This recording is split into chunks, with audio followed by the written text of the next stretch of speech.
When we move from our rotational spots on the court back to receiving the serve, we go to very specific spots in order to get our passers to pass, our setter as close to target as possible, and our hitters in a good place to transition into their attack.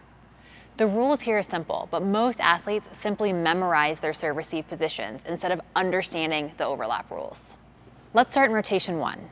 In rotation 1, the setter is in zone 1. Their opposite, the right side, is in zone 4, the middles in 6 and 3, and the outsides in 5 and 2.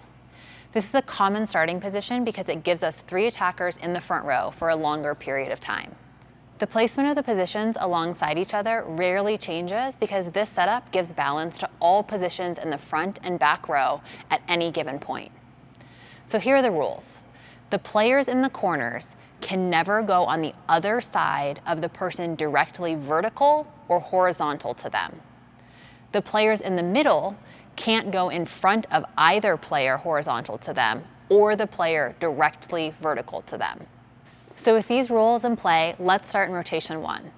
We want the libero and outsides to pass. We want the setter as close to the target as possible, and we want our hitters in a solid place to approach.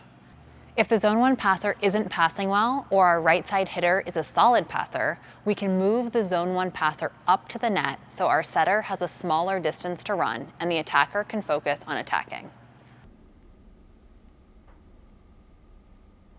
When the setter is in zone 6, we call this rotation 2. Here, we want our libero and outsides to pass. We want our setter as close to the target as possible. And again, we want our hitters in a solid place to approach. Few adjustments are made in this rotation because of the location of the personnel. When the setter's in zone 5, we call this rotation 3. The big thing here is getting the setter to push to the edge of the L of limitation. Make sure to go as far as possible to shorten the distance to target. If we're struggling, we can add the right side to the passing lanes and the front row outside can move up. When the setter is in zone 4, we call this rotation 4.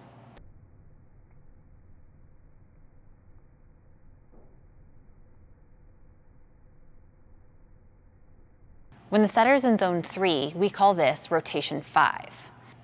Again, in this rotation, we can drop the right side into pass if we have a struggling outside. When the setter's in zone 2, we call this rotation 6. Again, in this rotation, we can drop the right side into pass if we have a struggling outside. These rotations were for a 5-1.